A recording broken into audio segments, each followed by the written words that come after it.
Safety cannot be the sole driving force behind the decisions we in government are making. It cannot be the driving force behind what our governor is doing, what our Secretary of Health is doing.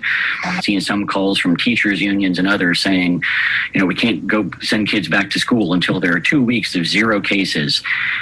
We've lost our collective minds if that's how we are going to choose to move forward in this society. We simply cannot continue going down this destructive path of trying to keep everyone safe, trying to keep everyone from getting any form of any sickness. What's next? We're going to quarantine children who get the stomach flu, quarantine someone who gets the common cold. When does this end? It is not the government's responsibility to keep people safe. It's not the government's responsibility to pass mandates, to pass orders, to try to keep us safe. It's time for us to take personal responsibilities for our families. Government cannot be expected, nor should they be expected, nor should they assume the role of trying to keep us all safe.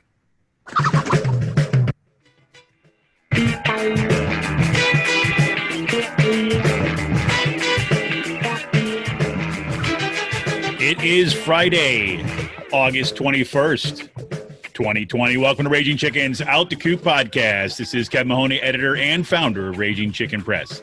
Each week I talk to our Capitol muckraker and chief, Sean Kitchen, about the good, the bad, and the ugly in state and national politics. Yep, and up top, with a last name like Cox, you get what you get. On today's show, yes, it's official. The ticket is Joe Biden and Kamala Harris. Or if you're Tucker Carlson, Kamala. Yes, Fox News is going all pronunciation police. Well, the task now, though, is to get rid of the acute condition that is Trump so we can continue organizing to get rid of the chronic condition of market fundamentalism, white supremacy, and sexism. And if you need any proof, well, you should have just been watching the Republican-like convention this week. I mean, the Democratic Party convention this week. It has come and gone, but yes, it does look like the Lincoln Project's effort to convince establishment Democrats to lean to the right has had an impact. Yeah, I'm not sure the Republican convention will have as many Republicans as the Democrats did. There will be lots of QAnon people there, though, I bet. Yeah, the DNC quietly dropped the demand to end fossil fuel subsidies from its platform this week. Yeah, they did that as, California is being overrun by climate change-induced wildfires for the second year in a row. Greenland's ice sheet is melting at unprecedented levels. And yeah, Iowa farmers are just digging out after being ravaged by a devastating Derecho storm, a hurricane in the heartland. It's insane. And yeah, speaking of QAnon candidates like Marjorie Taylor Greene in Georgia are winning. Let the insanity begin. We're bringing the conspiracy theories into the heart of the American public. Oh, and speaking of conspiracy theories, Steve Bannon got arrested on a big yacht for allegedly defrauding hundreds of thousands of donors through his We'll Build the Wall fundraising campaign. Bannon, along with 3 others, raised more than $25 million, and about $1 million of that went straight into Bannon's pockets for, personal expenses. Perhaps the best part of this story is that he was arrested with the help of the U.S. Postal Service inspection service, which are like postal police, literally. Stamp that shit right on Bannon. That's what I'm saying. And not only is Trump trying to throw a wrench in the works of the U.S. Postal Service, but a recent review by David Sirota's newsletter, TMI, shows that Trump's political appointments to the United States Postal Service have been steering contracts to big dollar Trump donors. People like Wayne Hoovestall or something like this, who owns the anti-union Eagle Express lines. Hundreds of thousands of dollars in contracts. Yeah, what you heard in today's intro, that was Jim Cox. The name fits. What can I say? He is the head of the House Labor and Industry Committee. He, like the House Republicans, don't think it's government's responsibility to take care of the citizens during the pandemic. Nope. You just go into the pandemic.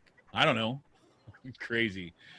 And as some public schools, college, and universities spit in the face of science to open up for face-to-face classes, we are already seeing spikes in coronavirus cases.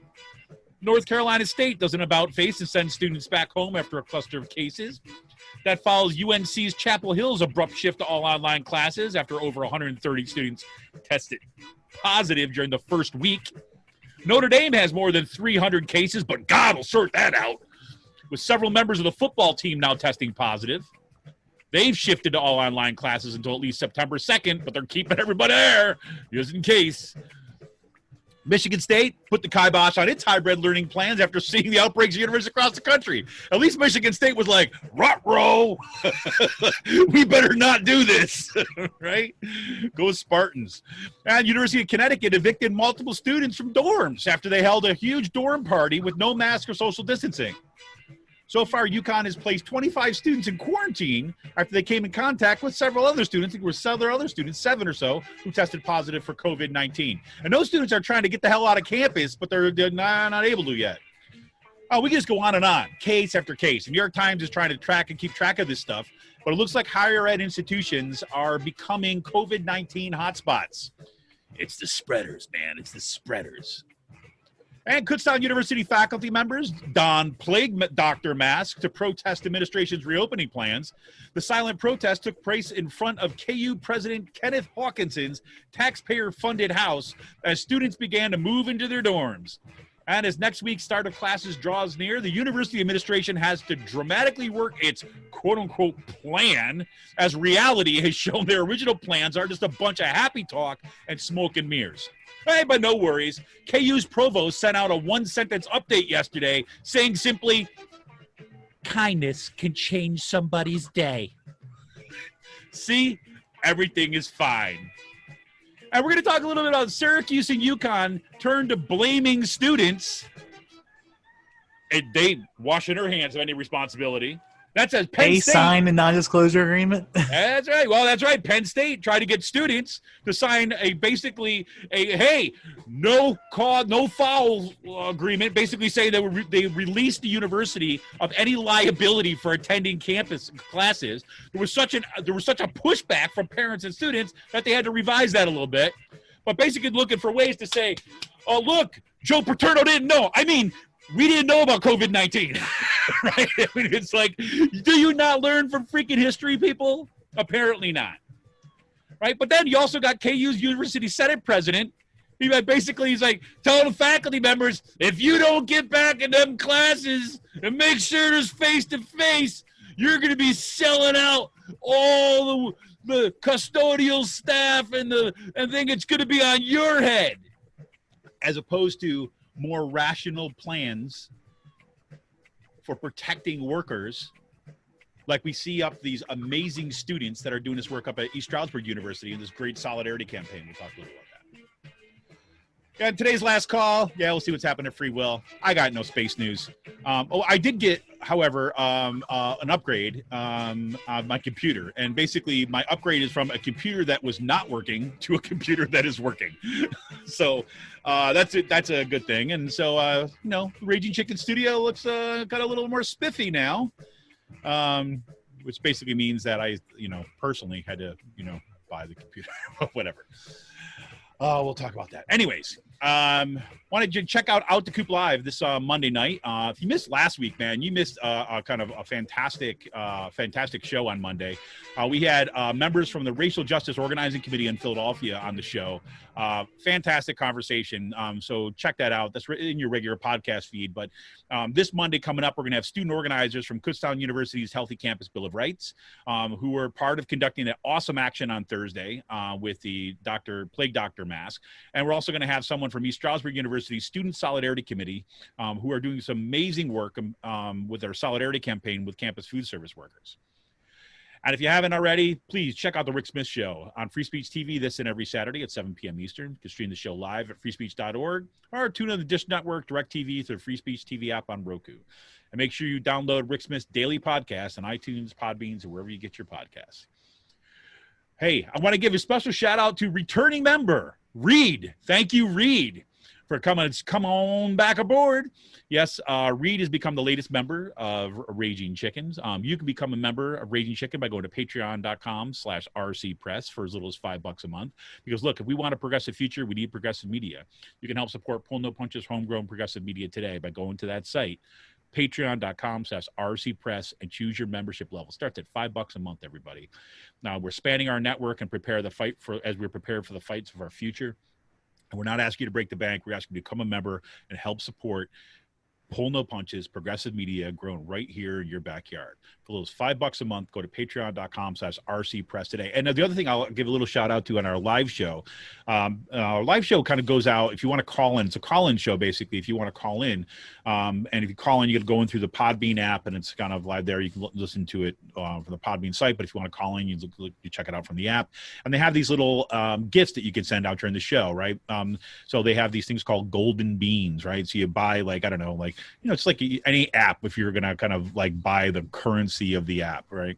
So they have these golden beans, for as little as, I don't know, like $4 or something like that, or $2, or you can, buy more of them, and you can send us little gifts like a cup of coffee or whatever like this, and that helps support the show too as well. So thank you for those folks who've been tuning into the live show and have been supporting us with those little gifts. It's been fantastic. I also want to give a huge shout out to all the guests that have been on the show so far. It's been something that I've been looking forward to each week now, and we got some potentially really cool guests line up. We've got a lawyer who's going to be who's involved in some of the anti-fracking work in kind of west central Pennsylvania, working on kind of like home rule charters and things like this. And so we should be talking to him in a couple of weeks. Ideally, we've got some folks, some organizers who are kind of trying to really keep us focused, keep our eyes on the prize when it comes to making sure that we are not going away after this election, and really thinking about some organizational strategies. So we're going to be widening out. I know we've had a lot of focus so far on kind of the back to school stuff, and that's been intentional because I know that's been on a lot of people's mind. It seemed like the right time to begin launching our live show for exactly that reason. So anyways, so Sean, man, I'm sorry about all the technical crap this morning. It was you cut into my hours. I know. You may for folks who are listening to this, I'm not sure how the sound is as I'm recording it. Not sure how it is with this new computer. Try to get this set up. We were having some sound issues this morning, and for those folks who are looking for the show on YouTube this morning, it is not there. Not able quite to stream yet, simply because I'm trying to transfer files off my old computer, which sometimes turns on and sometimes does not, to this new one. So I'm probably just gonna have to rebuild our streaming from this computer. So we shall see. I also need some cable hookups to figure out this other monitor system. So I know I'm boring everybody here, so whatever. But so thanks for kind of sticking with us and putting up with this. And Sean, finally, it's been too long. We were off last week, but man, how the hell are you? Pretty good. I completely skipped over the DNC convention this week. You didn't. Well, I mean, I don't know. I mean, I was going to say you didn't miss much, but that depends. I mean, if you were having trouble sleeping this week, you should have had that on. You would have been out in the light, like a light. It was like okay. So it amazes me how effective like the Lincoln Project strategy has been. Yep. With like winning over liberals, and now they're just like fucking openly talking about privatizing the post office on Twitter and trying to get that into the lexicon. And it's like, no, this is who these people are. And it's like it amazes me that like we're 20 years right now, pretty much since 18 years since Iraq war started, and like the rehabilitation image project that is still going on for these people. Like the fact that like Steve Schmidt has a fucking job, like the guy who picked Sarah Palin and is looked at as like the voice of reason within the Republican Party. Yeah, it's mind-blowing. Okay, the same thing goes with Bill Kristol, like Rick Wilson, John Kasich. Like John Kasich, the freaking anti-union fucking scab. Yep. Like, I know. I mean, it just amazes me. Like, the online base for the for the Democratic Party is hashtag their resistance, and that's it. Well, if anything, it's made things pretty clear in my mind, right? Because at first I have to say, I mean, I did watch kind of out of the kind of my side eye. I watched a bunch of the convention, it's one of the few times where my wife and I get to actually like hang out together while we're doing work, right? So you had that out in the background and stuff. And after the first night, I have to say I was pretty worked up and pretty mad, right? And I was getting frustrated. And then as the week went on, I just kind of like slowly said, look, I don't know what I was expecting. This is exactly what I was expecting. It's amazing. Like AOC gets like a 60-second time spot. Well, and then catches hell for doing like a procedural, like a normal procedural move. Yeah. Right. I mean, oh my God, AOC, like anti-Biden. She tried to nominate Bernie. I'm like, Bernie had delegates, and as part of what happens in the convention, this is anybody who has kind of enough delegates to kind of like bring them to the convention, they can enter their name into nomination. We saw this every single time. We saw this in 2016. We saw this in 2012, or well, not 2012, it was only Barack Obama, but 2008. Like, this is just kind of what happens. And it's a procedural motion that basically comes up and say, enter their name in the nomination so that those delegates can whatever be released eventually and say in support of Biden, whatever like this. But it's a way also of recognizing, right, candidates and actually building unity. That's the irony of the whole thing, right? Is that as a party, you enter that person's name in there to recognize and acknowledge the work that they've done, right, and the importance that they've given, and then that person kind of says, let's get behind the person who's got enough delegates, in this case, Joe Biden. So it was like, and it was this huge blow up, and the huge blow up came from the same people that are these centrist Democrats who are just still freaking pissed off, right, that Bernie stole everything from Hillary. I mean, I don't know what else to say. I mean, it was sickening this week. So whatever. So grudges be damned. Well, yeah. And so you had, I mean, the amount. Look, I have to say, if I have to give my kind of more reasoned review of the Democratic convention this week, I said, look, they did some things which I thought were done really well. Night one was not one of them, right? The first night was just bad, right, in terms of like who they trotted out there and put it in front and center. But it also should tell every kind of like progressive lefty kind of out there that the Democratic Party has absolutely no intention whatsoever, right, of turning like to progressive. It's going to have to be taken from them. The power is going to have to be taken from them. And if anybody's been listening to Ben Dixon, right, the Benjamin Dixon show, right, Benjamin Dixon, I think is right on the money. Is like having to start really thinking seriously about what happens after this election. Absolutely 100% clear that Trump, 100% clear that Trump has got to go. But then you start have to actually doing something. Absolutely with the no austerity whatsoever. Austerity cuts are taken off the table. Well, yeah, absolutely, right? You have to leverage, right? I mean, in other words, that caucus is going to have to leverage its power and basically saying, if you introduce these things, we are not with you as a caucus. And then eventually, if you are going to do this for 4 years, we are going to leave. Right. Do you think AOC and do you think that caucus is now large enough to where they can peel 15 or 20 votes? Away. I think they're real close. Away from. Yes. I mean, that's pretty much all you need is like 20 votes to just say, no, we're not going to vote for something. Absolutely. And I think that, look, and you've got a midterm election coming up, right? So you're going to have this election, right, 2020, and then in 2022, you're going to have a midterm where you're going to actually, progressives are not going away. They better not go away. I don't think they are.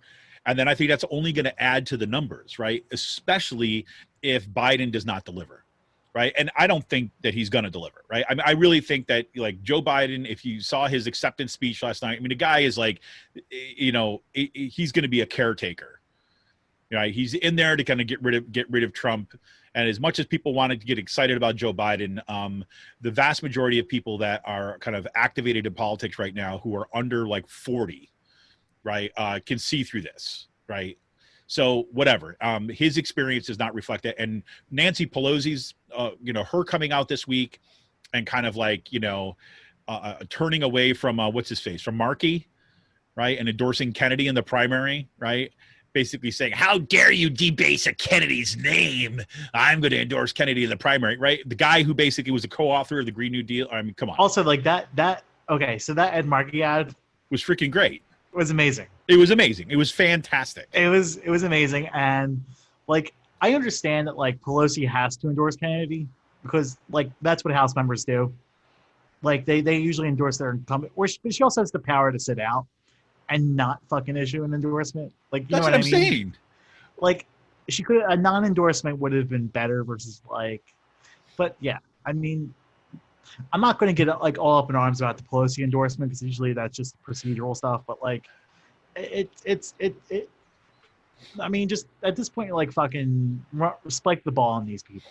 But that's what I'm saying. Is like all that matters. Like it, like in the scheme of things, in terms, it doesn't really matter about her endorsement. No, but it's a. I love it. Add it to the number of items that give you evidence about what the deal is. Though that was some serious shade. Ask not what your country can do for you.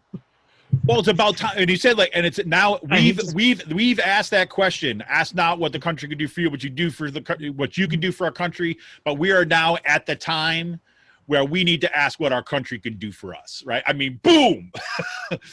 I mean, come on, that was great.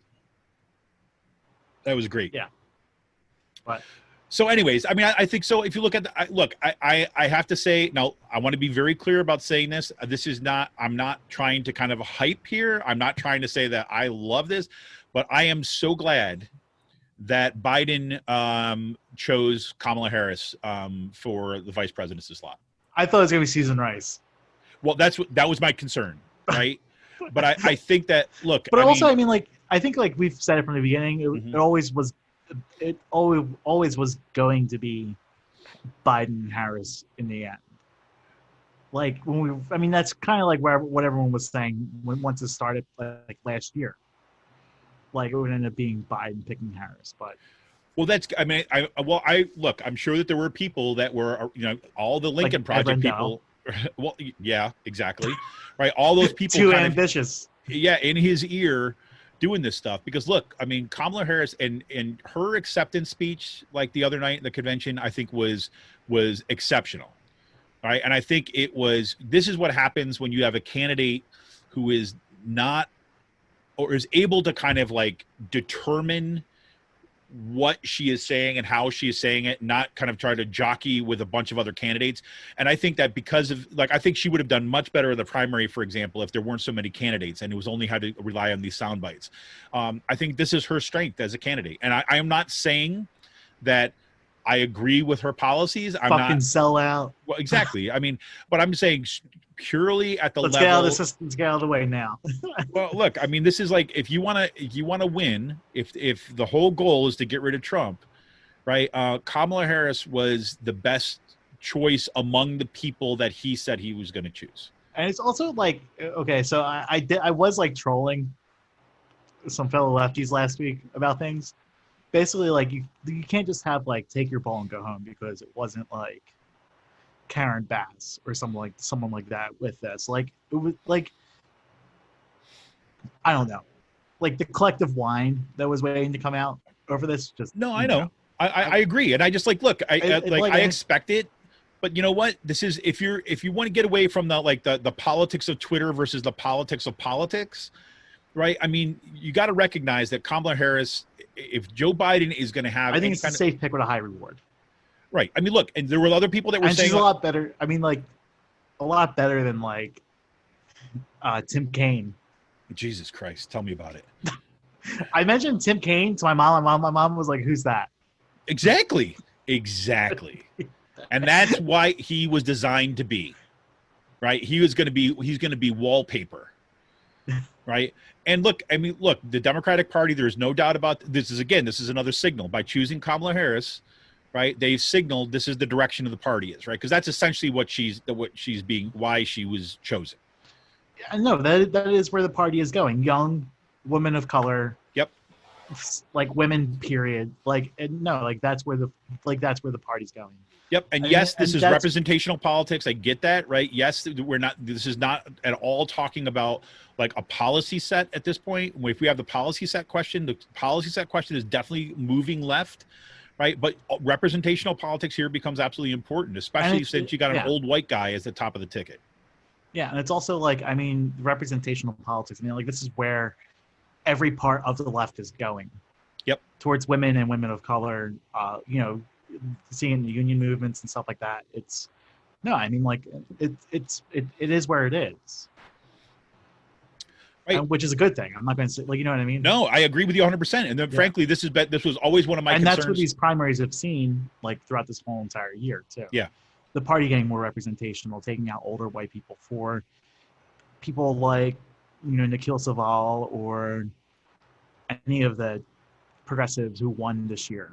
Yeah, like Jamal Bowman, for example, is freaking doing awesome stuff. Like, I mean, that guy is fucking rocks the house. So so all that, right? So this is a convention, and I think that like Sam Cedar, the really majority don't give report. A fuck about. What's that? I just don't give a fuck about the convention. No, but look, I mean, there's a difference that's where my politics is at right now. Like, you know what I mean? I understand that, right? So over with like this, like, yeah. But I think that the important, if we're just actually, as purely from the point of analysis, we're always going to look at, say, okay, what comes out of that? And I think that the highlight of it for me was probably the Kamala Harris speech, right? Because I think that actually, that was the one thing that gave me a little hope that there's at least a tendency within that campaign that is paying attention to the base at the level of representation. So we shall see. But I think that will actually make a difference. That is the one substantive thing that make a difference. If you listen to Joe Biden's speech last night when he accepted the nomination, it's like just pull any freaking 1990s political speech and then that's what you got, right? I mean, copy it and paste it. Well, I mean, yeah. I mean, look, the guy's good when it comes to, whatever. I mean, if you want to go like talk about like how Joe Biden's a good guy, go read any freaking newspaper right now, or watch cable news about that, or listen to the kind of like, the vomitorium that is MSNBC right now. That it just freaking, it was like I had to like silence those. So like one of the things I can't believe, like one of the things that's like on here that we didn't talk about, but it's also related to a topic with the DNC. Dropping their fossil fuel subsidies, yes, right, from the plank, but also like Majority Report brought this up. They fucked with the Medicaid eligibility age, yes, in the platform, and it's just like you did this during a middle of a fucking pandemic. Yep, like you made a worse position on healthcare. Yep, during a pandemic. Yep, like a shittier position than the one before. Like. And again, it just shows you for the most part, it shows you what the DNC is. Like these conventions, yes, I would have loved to have gone this year, and I would have loved to have paid my way to it. Yeah. Like, just from like a purely political standpoint, there are a lot of activists, DSA members, union people who go to this thing, but it's like the people who are voting the delegates, like this is who they are. Like this is exactly like this is who they are on the state level as well. Yep. Like within our own parties, like this is these are the people who go to state committee and stuff like that. And it's just like, I mean, and it's not surprising. I mean, for them, it's just a social event. And if they wanted to get rid of every progressive platform, they have no problem doing it. And it just shows you like how out of touch the whole entire system is. But I digress. Yeah, but this is it. So I just think that. I spent even much more time on this than I even wanted to. I think really my main thing about the convention is like, one is that this should make crystal clear that our next big fight, right, is with the Democratic Party, right, and that we have to be, instead of this kind of on-off either or black white, kind of ways like of pro-con kind of ways of thinking about this, either like the Democratic Party didn't do everything that I want, so I'm going to go home, right? That kind of garbage is nonsense. So is the nonsense that you see from the Green parties, right? Where the Green Party basically sits there. Where do they I go? love fucking with the Green Party people. Like, well, but I mean, like, where the hell are they for all that? Then all of a sudden, here, presidential presidential election comes up. Oh, suddenly there's a candidate.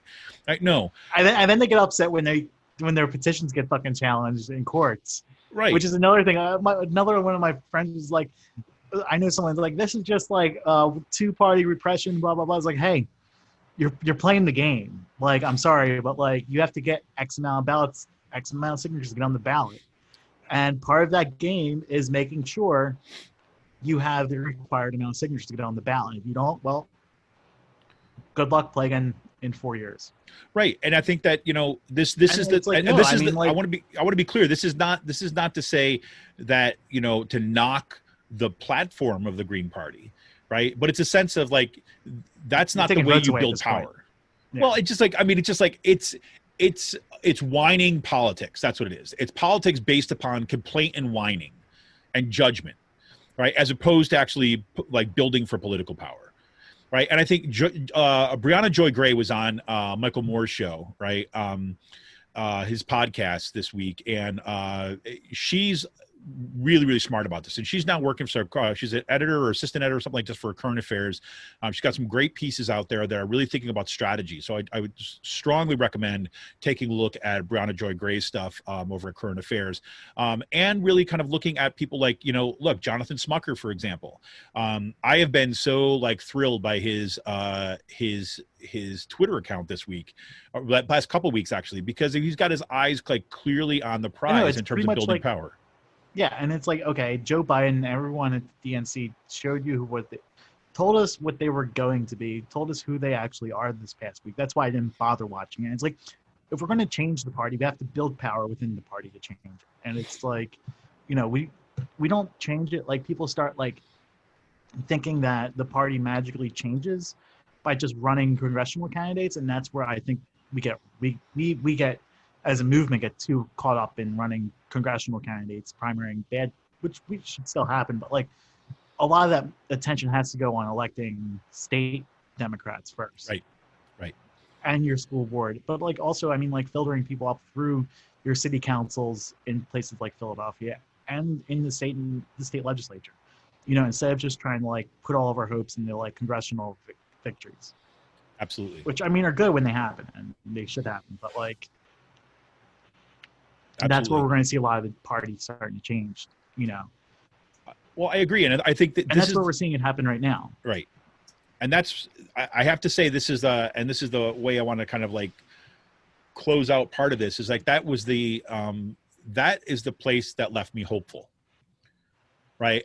Is that watching the Democratic Party convention, it was so clear to me of how wide the gap is between the establishment of the Democratic Party and, for example, the movements, say Black Lives Matter movements, right?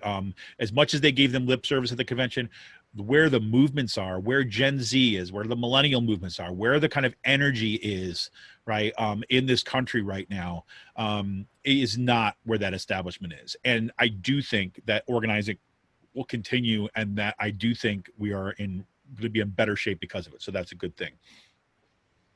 So anyways, there's that. It did really bother me to see you've already talked about this a little bit, but the fossil fuel subsidies being pulled out after the climate news this week has been absolutely horrific. I was listening to stuff about the Greenland ice sheet, for example, which is like melting at kind of double the rate.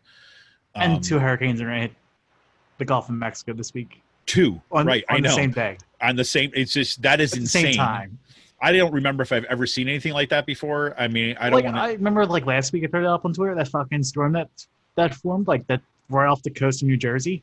Like, It was 185 miles southeast of New Jersey, and I'm just like, has anything ever like formed that high up in latitude wise? Out of nowhere? Yep. I mean, you're talking like you're forming off the coast of Maryland at that point, which is like pretty high up there for a tropical storm to be forming out of nowhere. Absolutely. It just shows you how warm the water is. Right, and also, and what's happening, they're disrupting the different flows out there. Because one of the things they were saying about the melting of the Greenland ice sheet, they said basically this past year alone, right? They say that the melting of the Greenland ice sheet was responsible for about a half-inch rise in the sea levels. That's insane. That's insane. I mean, yes, it's a half inch, but you think about how big the oceans are, right? It's a volume. It's a lot of volume. That is a ton. I mean, I wish I could. I meant to write this number down because I was like, I need to. I will forget it. But it was like tons, that millions of tons of water that are being lost every day is just is insane.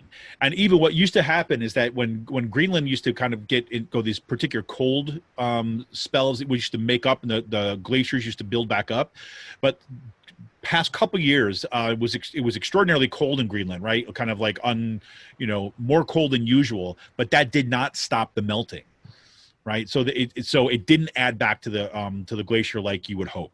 So we're kind of in for a fight. So there's that. I was really I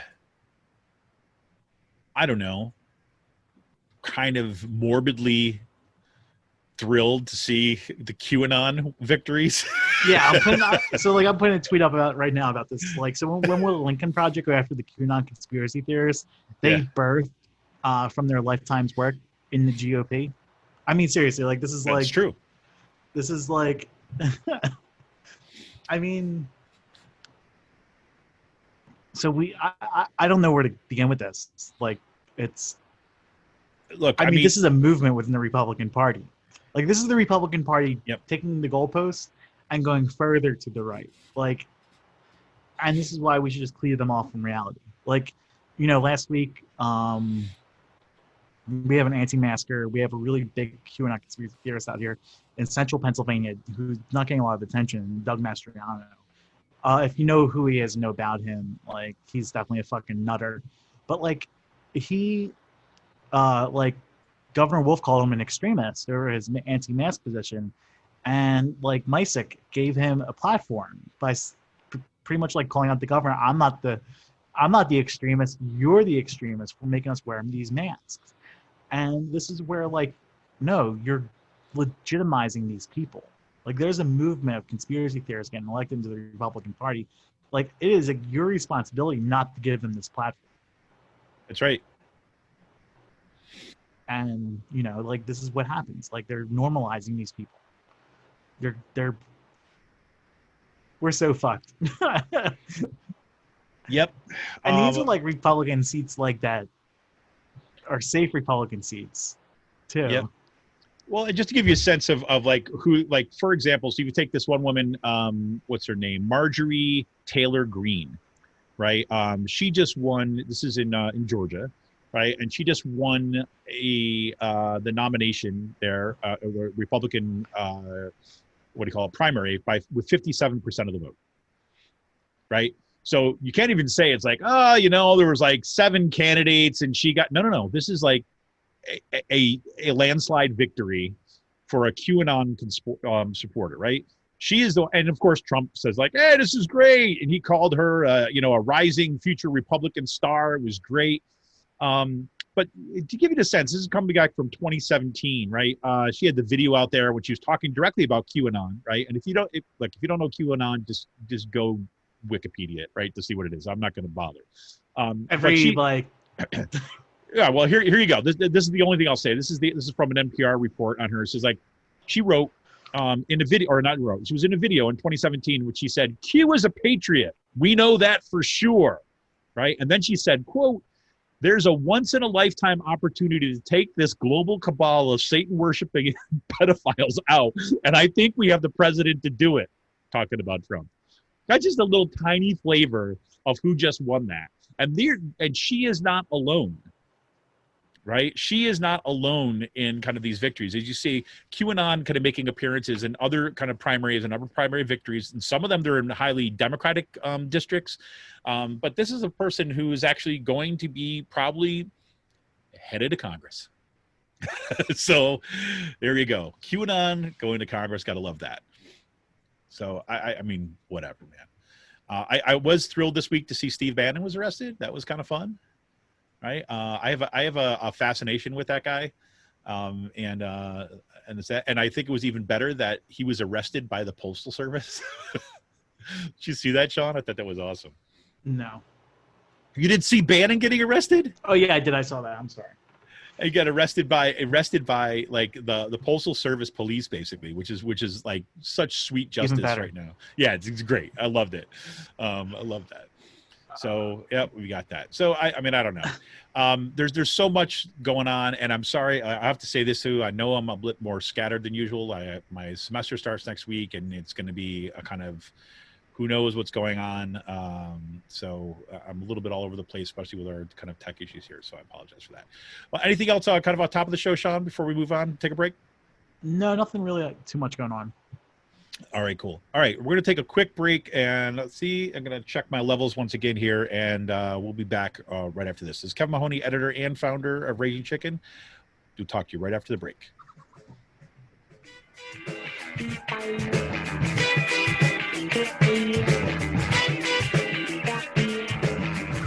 I'm Rick Smith, and this is Labor History in 2. On this day in labor history, the year was 1893. That was the day that workers' rights and women's rights activist and anarchist Emma Goldman gave a speech in New York City. Emma Goldman was born in what is today Lithuania. She came to New York in 1885, where she built a reputation as a powerful speaker. In New York, she addressed a crowd of between 3,000 and 4,000 unemployed workers in Union Square. The country was at the beginning of a depression that would sweep across the nation. Working families were finding it harder and harder to put food on the table. By the end of 1893, unemployment would soar to nearly 20%. Undercover agents at the rally reported that Emma had urged the crowd to take bread from the capitalists, quote, by force. Goldman recounted saying, quote, well then, demonstrate before the palaces of the rich, demand work. If they do not give you work, demand bread. If they deny you both, take bread. 10 days later, Emma was arrested in Philadelphia for her comments at the New York rally. She was sentenced to 1 year in prison. After she was released, Emma traveled to Vienna to study medicine. She returned to the United States to continue her lectures on workers' and women's rights. She spoke out about the need for women to have access to contraception, an opinion that could arouse a backlash at the time. Emma was arrested multiple times for daring to speak out on controversial issues. In 1919, during the height of the Red Scare anti-communist hysteria, Emma Goldman was deported to the Soviet Union. Emma was a courageous defender of free speech, often called the most dangerous woman in America. Labor History in 2 brought to you by the Illinois Labor History Society and The Rick Smith Show. For more information, go to laborhistoryin2.com.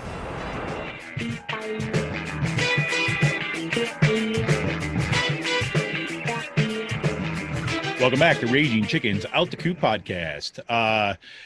Back here once again with Sean Kitchen for my scattered return to Friday's show. Here we go once again.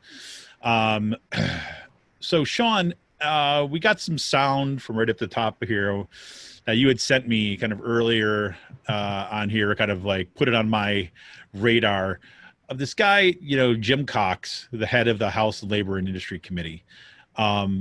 Kind of walk us through what happened. I mean, my understanding is that little clip that we played was a small part of his rant.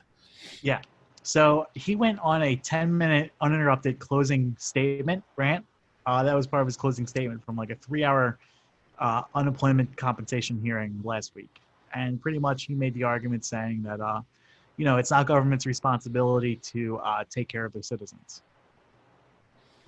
And he said, it's not, he said, it's maddening that we're mandating people to wear masks and stuff like that. And it shouldn't be, it's your own personal responsibility to keep yourself healthy versus not the nanny state. You don't want the nanny state. Yeah. The nanny state. And pretty much one of the things he said in there is we're going to quarantine children. And it's yeah, that's what happens when your fucking kid's sick at school. You fucking quarantine them for a few days. You know what I mean? It's just There's so many like points of that. So you're like, well, obviously he doesn't take care of his kids. Like his wife does all that because if he would pick up the kid from daycare one day, you know, like it's sick, you quarantine them, you keep them home from school. That'd be something. Yeah. That would be useful. But it's amazing, like, but like pretty much like what Jim Cox says, but like the Republicans didn't want to say this whole entire time, in as clear as a concise way. Like, you know, it sums up like what the House Republicans have been doing this whole entire pandemic, putting donors and business owners ahead of working people. And, I think like it's pretty much what we're dealing with schools. Yeah. Like, I mean, like what is different? Is there anything different between what he said and the actions of like Hawkinson or like these other university presidents? No, just about scale.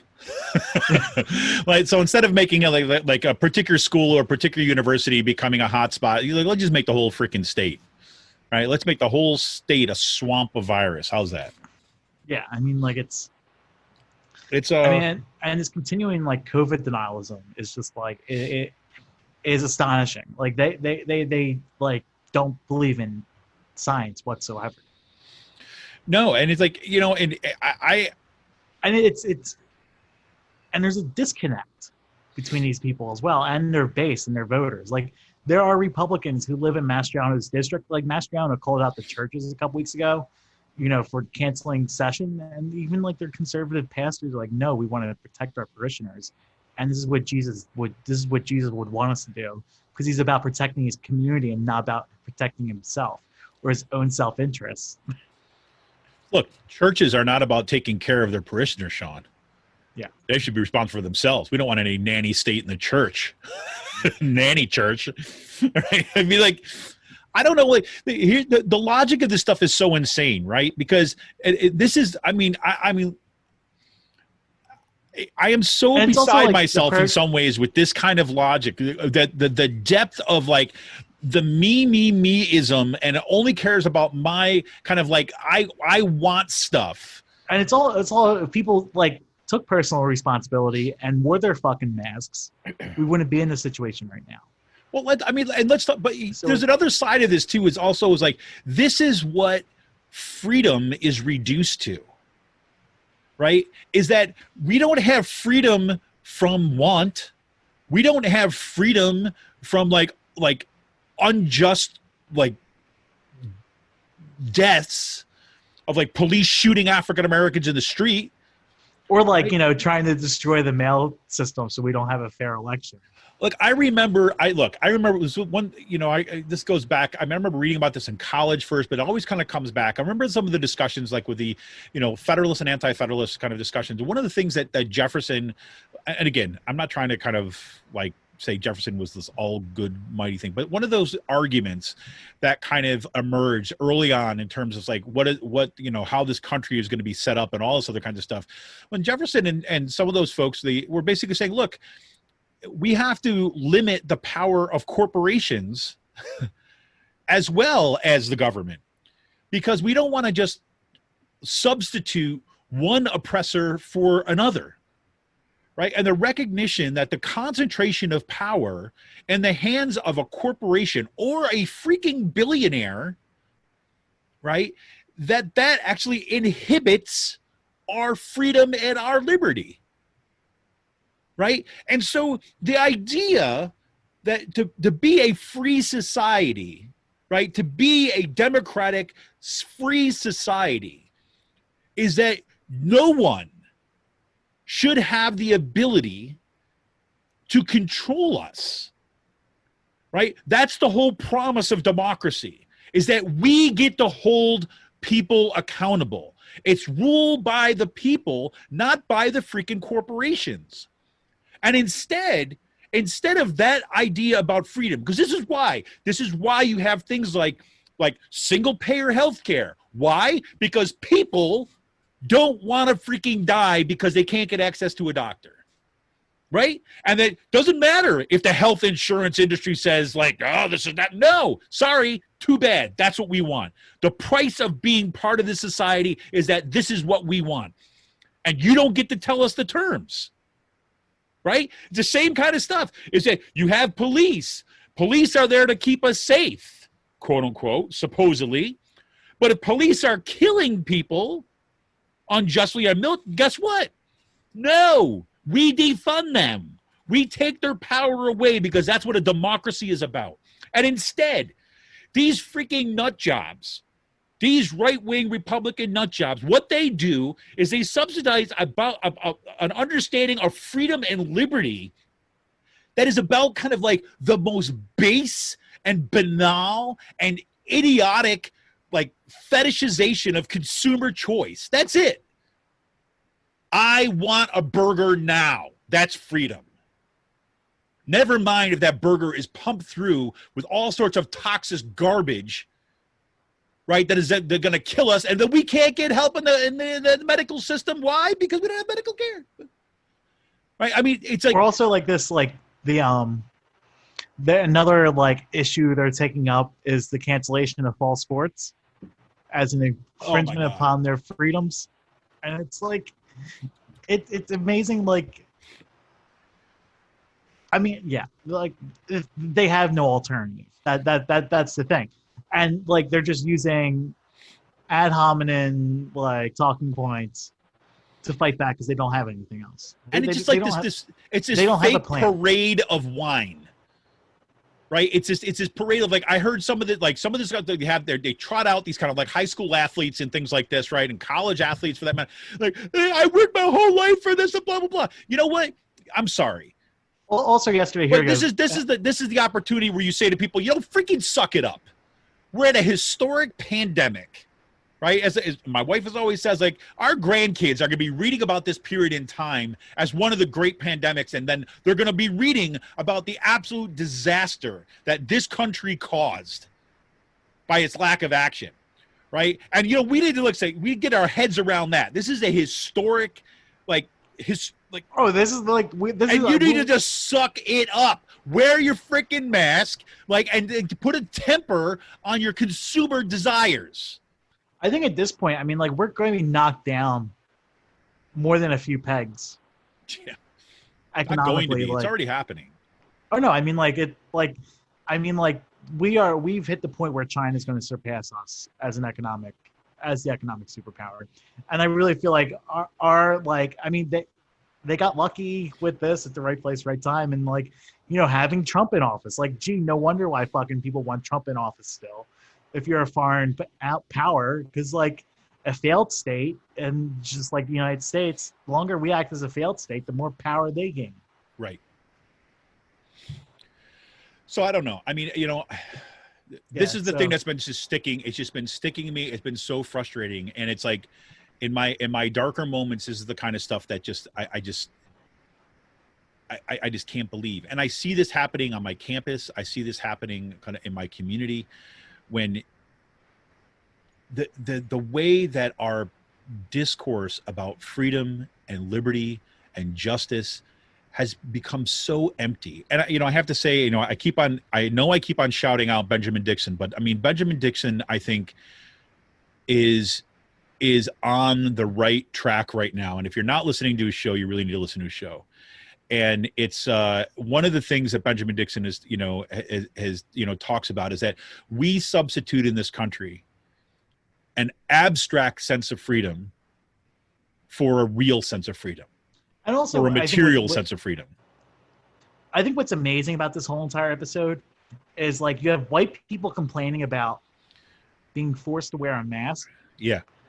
And then you have, black and brown people getting brutally suppressed by white people not wearing masks, i.e. the cops for the past, how many months. Yep.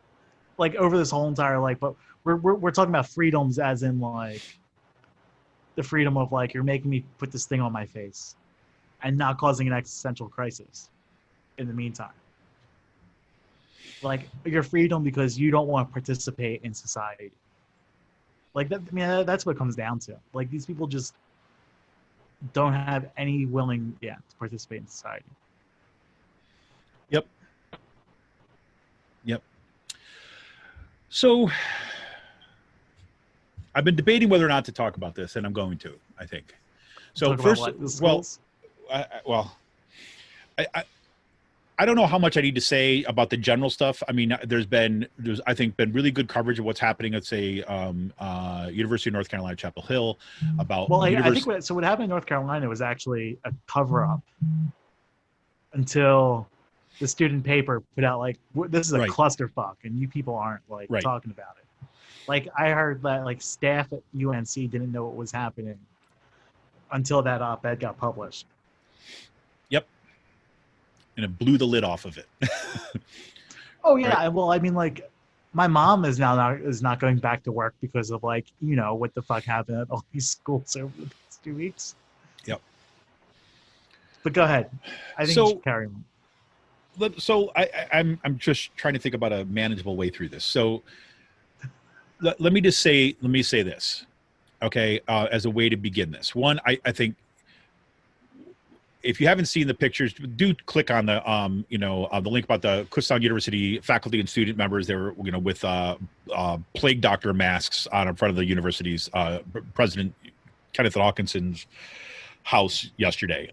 Which was an awesome action. It was freaking awesome. I mean, the photos that came out of, especially from the Reading Eagle. Yep. You could tell they had a professional photographer there, Yep. or the Allentown Morning Call had a professional. Right, leader for and Wildfires. let me give credit where credit is due. I give credit to Dan Spiegel, who's a union member at Kutztown University, who did some awesome work reaching out to media. He's been was our PR guy during the strike, and he's did bang up work there. Huge kudos to kind of Ann and Lemon and kind of student organizers who basically put that action together and kind of like had did the signage for it and all this kind of stuff. I was not there for it. I was on kid duty. So this was 100% kind of organized by a kind of fantastic group of faculty who just did an amazing job and had a great sense of how that would look. And it was powerful, right? So that's the kind of stuff that needs to just be normal. And I have to say, there were some of the behind the scenes conversations, right? There was a lot of faculty members who were like skittish about doing it during a time when there might be tours because you didn't want to have a bad image. I'm like, I don't know what the purpose of something like that is if you're trying to hide it, right? And the whole idea was to kind of engage people over what the hell is actually going on. But look, people are afraid because Kutztown University is one of the universities who's got retrenchment letters, right? That they're worried about jobs and things like this. But, again, I'm just of the mind that keeping your head down and being quiet does not save you. I mean, I don't know how many times we need to learn this lesson, right? And what has been really, really hard for me to deal with has been the lack, or I don't want to say the lack, the tameness, right, of our own faculty union, the tameness of people when it comes to really needing to stand up and fight back. And to give you an example, there's a petition that's out there. It's being signed by faculty members, we've talked about this on the show, be signed by faculty members, by parents, by staff members, and it's got last time I looked, there was 1,700 or something like that. There's 1,600 signatures on it, right? It's a fantastic event, and our local union would not support it, right? And that's remarkable. You're talking about a petition that is calling upon the university to do the right thing when it comes to safety.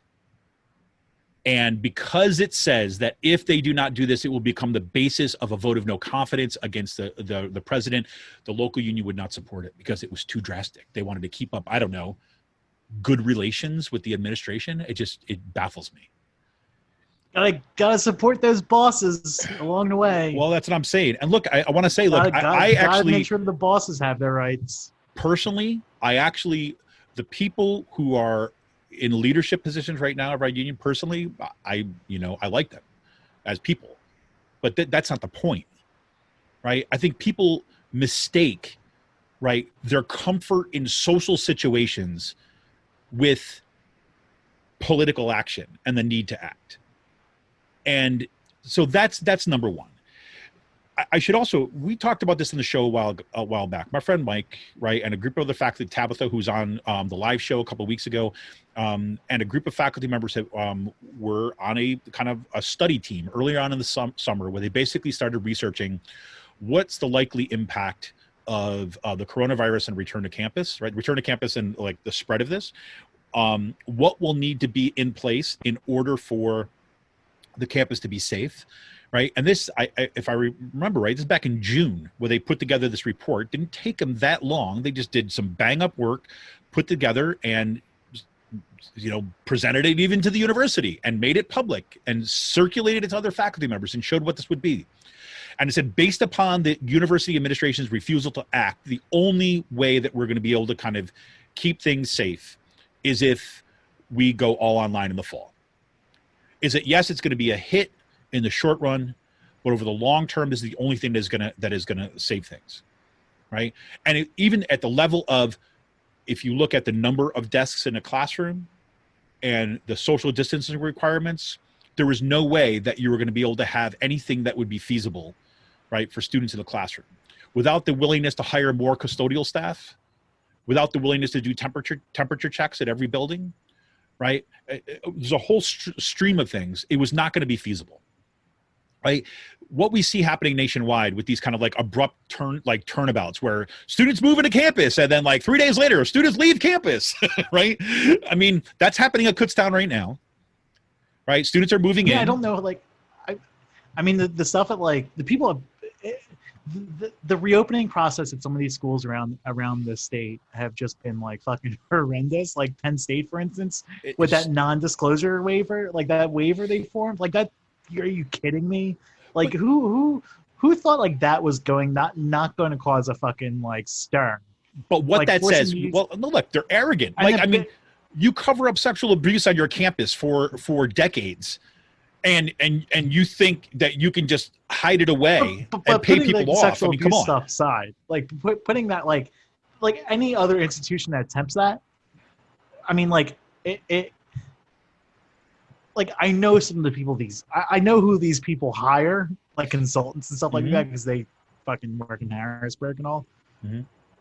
And it just it amazes me that like this is just like someone would think of that. Like, you know what I mean? Like, but this is my point. My point is that this is hubris, right? I mean, they think that they are so powerful that they can just do this stuff. Right. And what it tells you is if you're asking students to sign this agreement, to kind of to waive them for liability, that you know that they're getting COVID.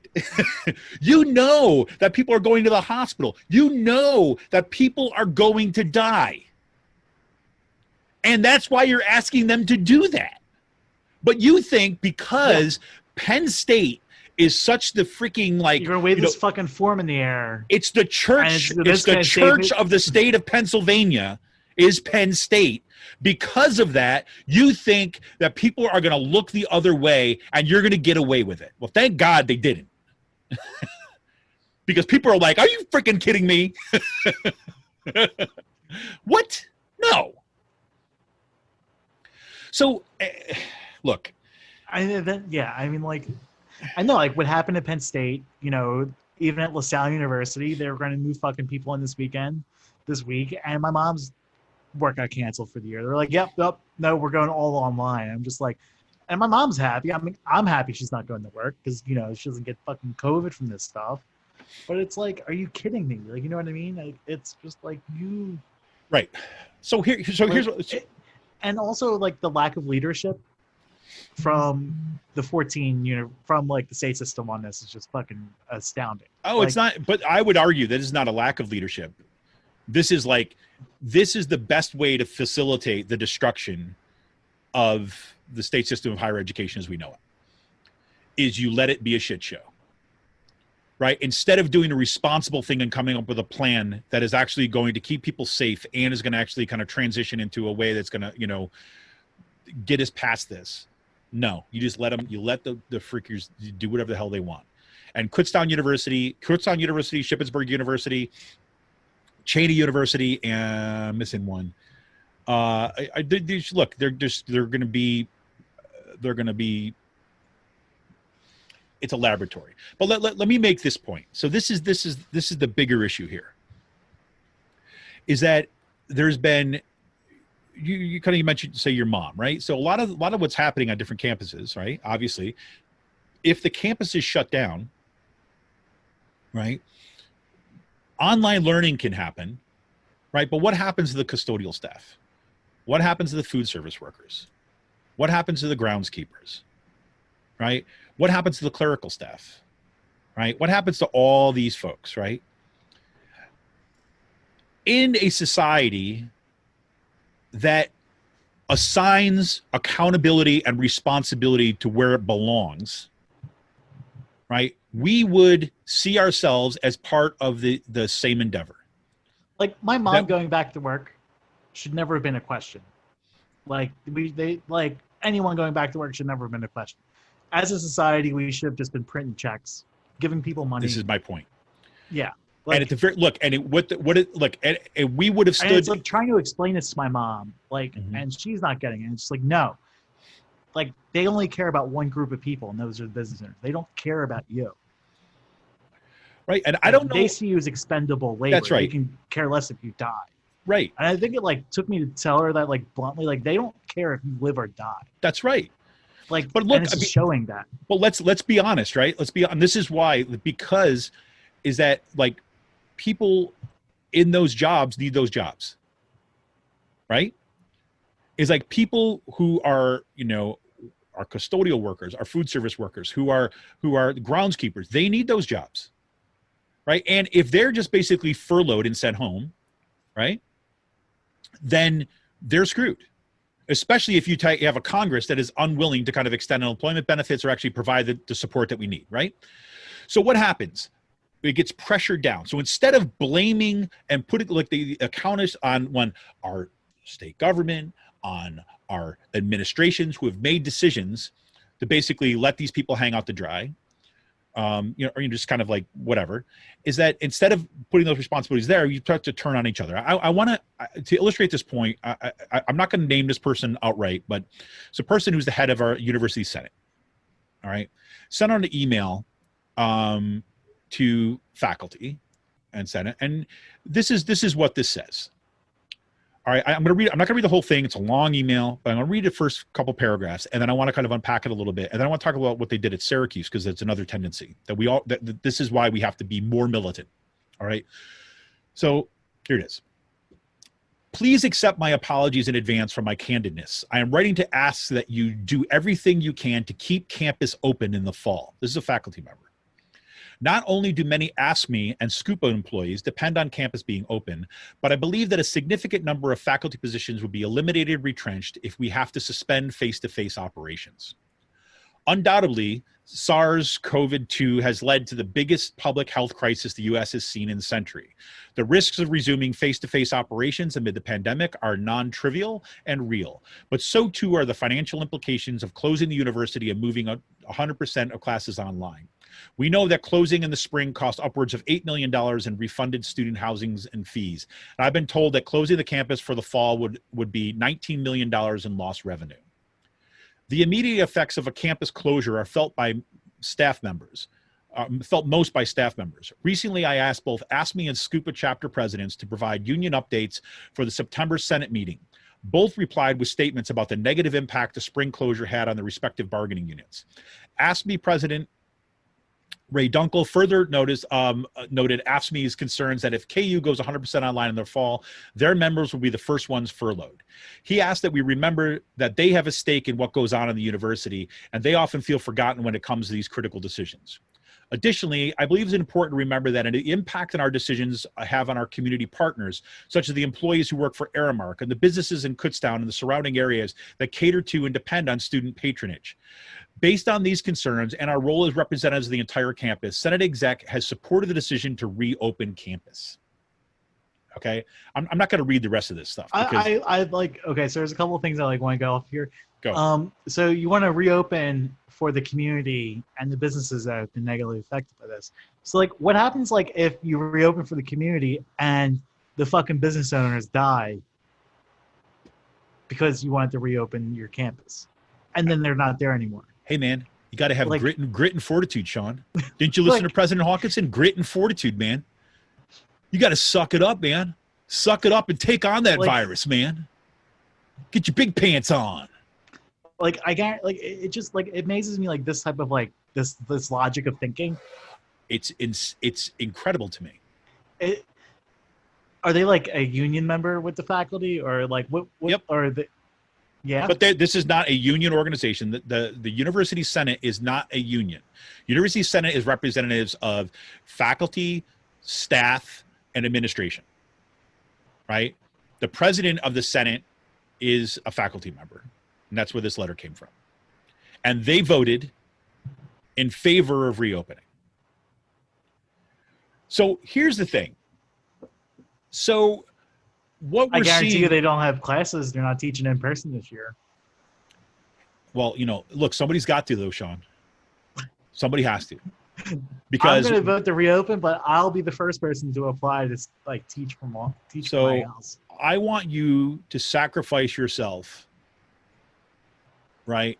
I want you to do that because our only options, and look, here this is what I mean about how absolutely effed up of society we are right at this point, is that because there is no social net, because there is no political will to push our governor and our federal government to take care of people, what we see here is representatives supposedly of faculty, supposedly of the community, Of basically labor. saying is that Like we are workers. going to have to sacrifice Suck it up. ourselves in order to help out. That's the limit of what we're able to do.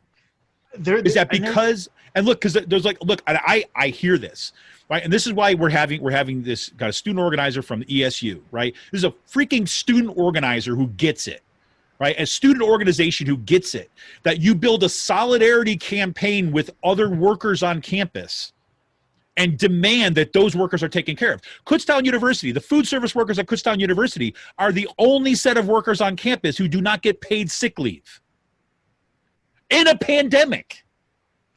Okay?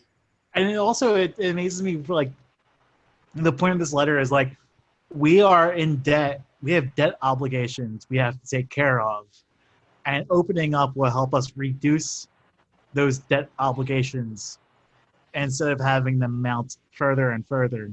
Because students aren't coming in, we can't make payments on the fucking dorm buildings that we built or pay the private contractors to come in and take care of them and fulfill those contracts. Yes, this is a soft peddling of the worst of right-wing neoliberal market fundamentalism that I've seen. It is a soft peddling. It's the freaking corporate democratic and this is version like- of that and- garbage. and It this is what I had to pretends tell- that we care about people.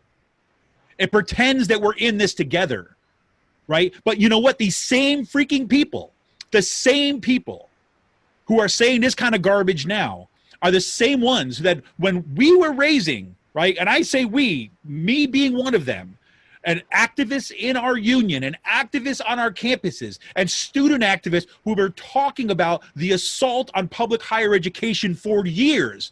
These are the same people that dismiss us as freaking, we're too crazy, right? We're going to extremes. But this is the result of this.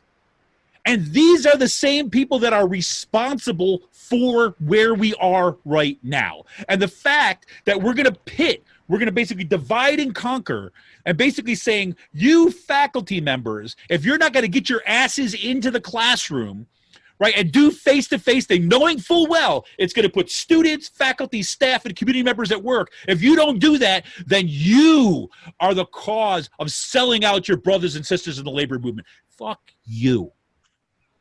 He's like, I cannot even believe this, right? I cannot believe that do this. And I am not going to be making friends by this. I'll tell you this right now, and I don't care. I do not care because I am so far beyond my ability to hold on to this kind of garbage discourse to cover over where the problems really lie. I'm sorry. This is the kind of letter that has sent us all into the pit of despair and will eventually send us right to the hospital beds. This kind of nonsense. And these are the same people who don't want to organize and push back. We're too militant to basically make demands upon our government, our statewide government, our local government, our administration. And you know these that are the ones who, when they look at a vote of no confidence, they say, "Oh, we can't do that because we might jeopardize our relationship with the administration." Fuck you. Because I am so far beyond this. I am so far beyond this. And I have this other part. I just want to mention this, but I don't want to get into this to take us off this track. But the flip side of that is what we see happening at Syracuse University and what we happen at the University of Connecticut, right? It's like who's responsible for the problems there? Who's responsible? Who is going to be our downfall? Who do we blame? In those cases, you blame students.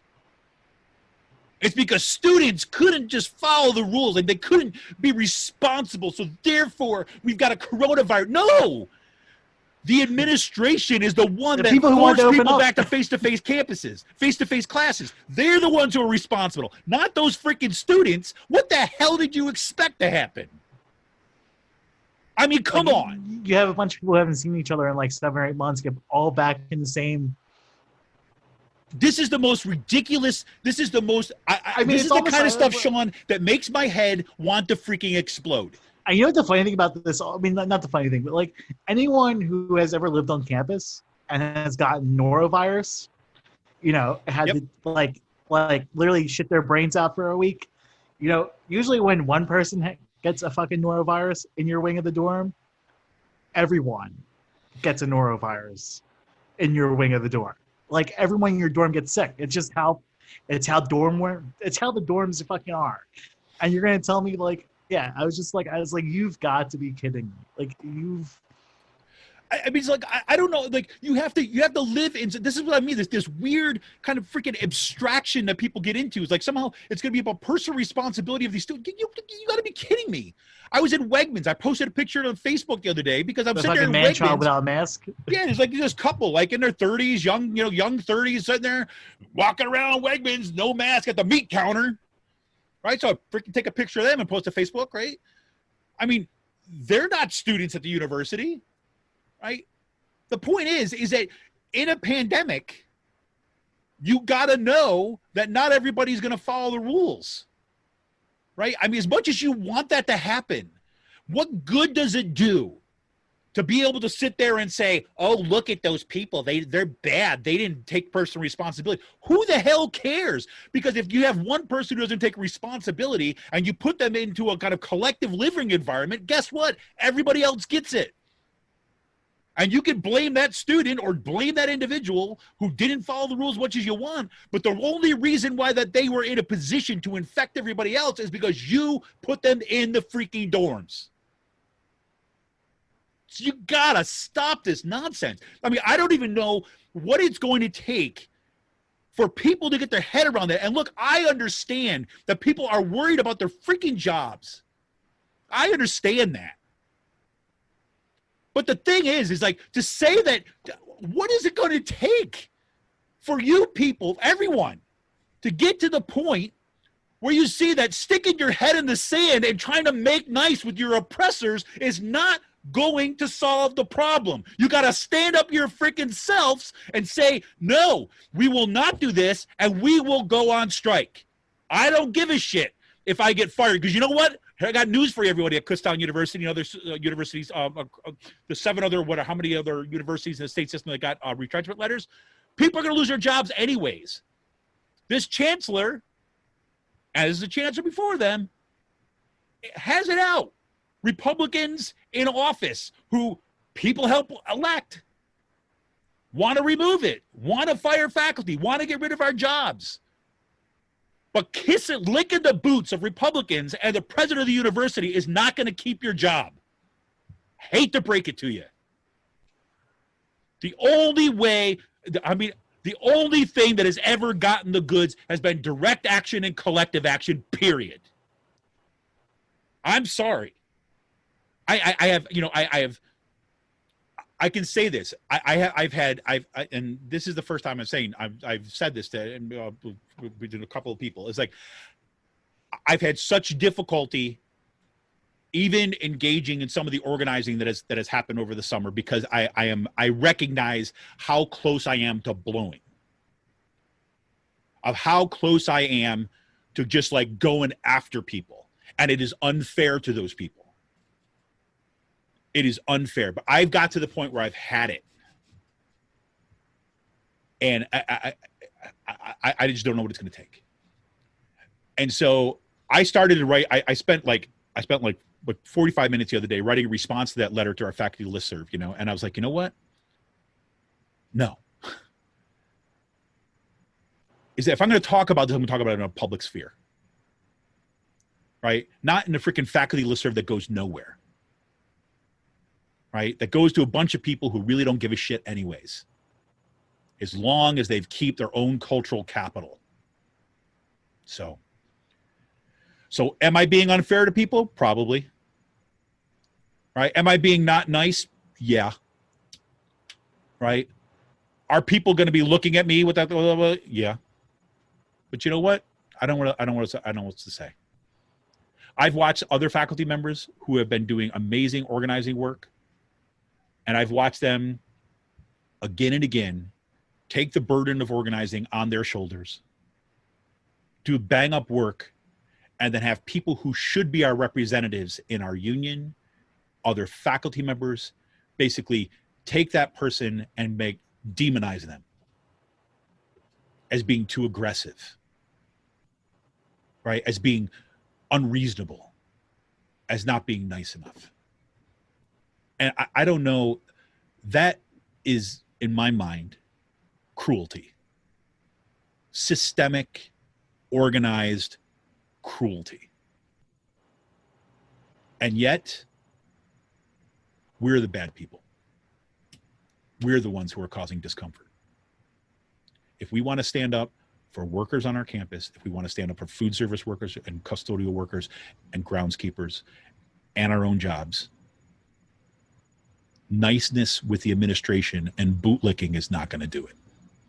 We're going to have to organize, and we're going to have to be a hell of a lot more militant. And we have to read your freaking history books, people. Anyways, this is Kevin Mahoney, editor and founder of Raging Chicken Press. We're going to be right back after this with today's last call.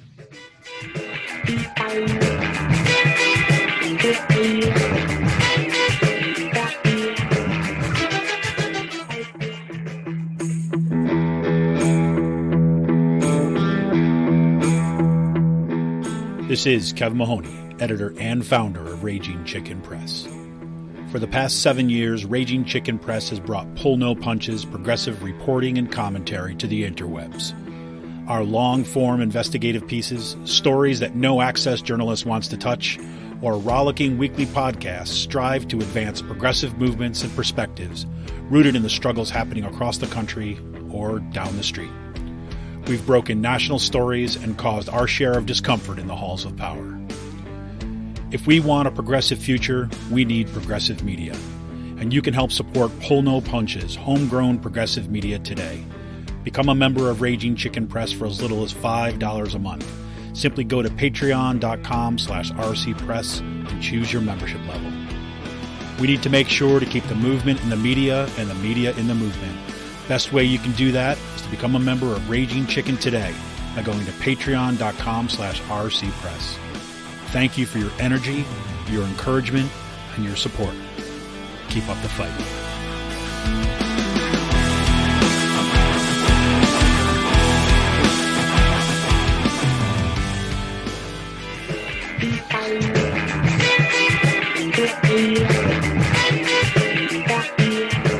Welcome back to Raging Chicken's Altitude Podcast. I just took a couple real deep breaths and had a little more coffee. The Adam Sandler movie. Oh man, that's what happens when you keep something in for too long. Just let it go. Yep, let it go. Let it go. So anyway, I don't have a whole lot for today's last call. I just one, I did want to just kind of give a shout out some of the stuff at Free Will. Free Will's got some. They've actually. Oh, I just got a message I got to respond to in a minute. Anyways, Free Will just got. They did some kind of cool stuff. There's this great. What do you call it? It's a food truck that comes on. It's called Trey Locally Sourced. They do a lot of kind of locally sourced into food, obviously from the name, and it'd be a standard food truck that you know they'd have at least once a week. They'd be one of the food trucks that would be at Free Will. Well, there's been new kind of regulations that have been passed from, say, Governor Wolf this past week, or actually is before that, is that if you wanted to actually kind of consume alcohol on premise, right, then you'd actually have to have a meal with that, right? So Free Will has been working out how to do this, because they did it, you know, they kind of rented or bought or something like this big field where they had these kind of outdoor kind of beer garden, socially distanced and stuff. They were doing a pretty bang up job with it. But with these new things, they've had to revise it.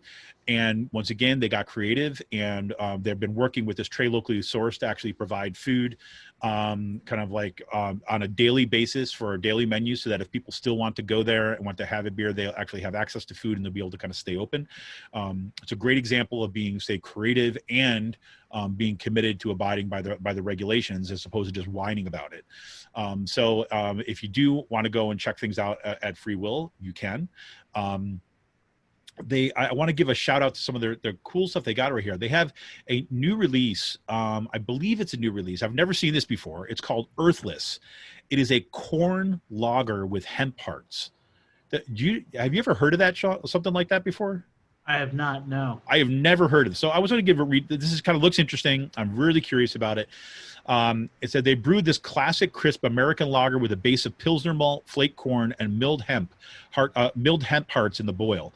Lagered cold for many weeks, this beer is meant for daily drinking and shared experiences among friends, familiar in all the ways a sessionable light lager should be, with the added twist of delicate aromas and taste of hemp. Comes in at 4% ABV and ships in 6-packs, or you can kind of pick it up through there. You go to the freewillbrewing.store to pick that up.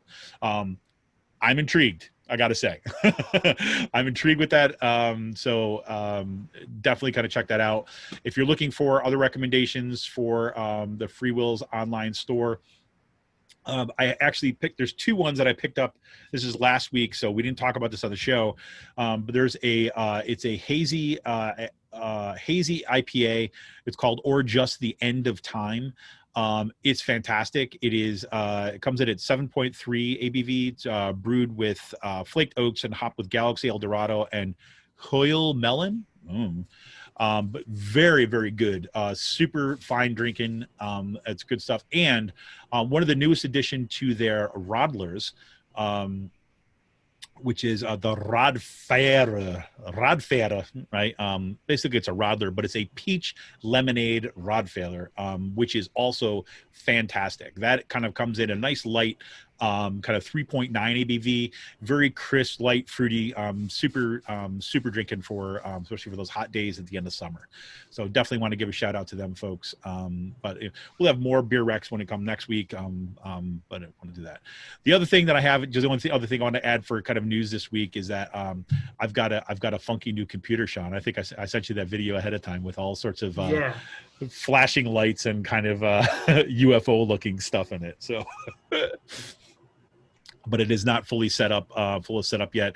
I learned this during when I bought my last computer, the one that kind of needs to be repaired. But is that if you're going to do streaming, especially when you're talking about I have to be all online, you have to be kind of like streaming my classes online and all this stuff, that I'm going to need something that can handle the video processing and stuff. So the best way to go is get a gaming computer. Even though I don't game, I in my head I game. I wish I gamed, but I don't. But I wish I had the time for that, but I don't. But so anyway, so I got this to get the specs that I needed to be able to kind of making sure that everything was going to do well. I found this one company. It's called, what is it? I'm going to forget the name of it right now. I don't know, but it's this funky, crazy computer that's got like a glass door on one side. You can open it up and can see all the inside with all these flashing lights. It's kind of fun. But it's under my desk, so I don't really see the flashing lights anyways. But that's it. that was my big upgrade. And of course, this always happens at times. It's like, I was just going to say, you know what? I'm just going to get my computer repaired. I was going to go away. I called a place I normally get computer work done, and they were just backed up.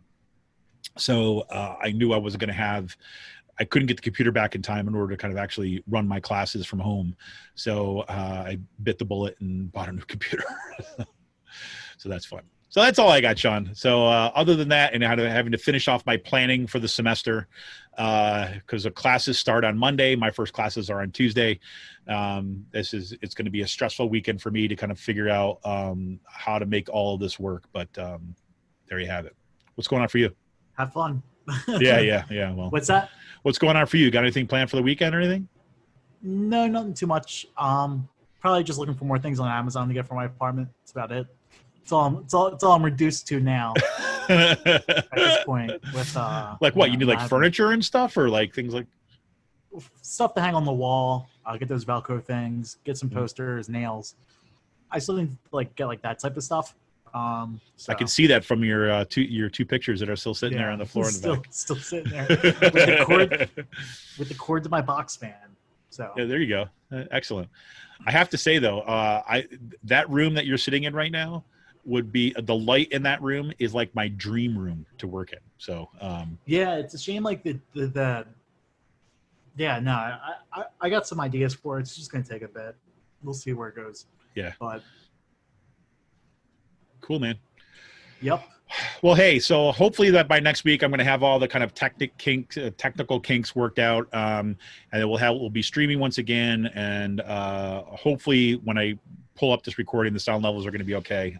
It's been a little bit of a rough start for today, but I'm happy to be back, and this is kind of one of the routines that I look forward to. So, anything else for the good of the order, Sean? No, that's it. I'm good. All right, man. So off into the great blue yonder you go. All right. This is Kevin Mahoney, editor and founder of Raging Chicken Press. If you want to become a member, become a patron, go to patreon.com/rcpress. You become a patron for as little as $5 a month. Don't forget to tune into our live show on Monday night, and we'll be talking about the return to campus. Again, we'll have a student representative from Healthy Campus Bill of Rights at Kutztown University. I'm talking a little bit about the plague doctor action that took place yesterday. And we're also going to have some, as I mentioned in the show, some student organizer from East Stroudsburg University Student Solidarity Committee who are doing amazing solidarity campaigns with campus food service workers up there, and really has been a model for, in my mind, of how we can actually organize appropriately and for power. Anyways, this is Kevin Mahoney, editor and founder of Raging Chicken Press. Thanks for tuning in. We'll talk to you all hopefully on Monday. If not, well, we'll see you next week. See ya!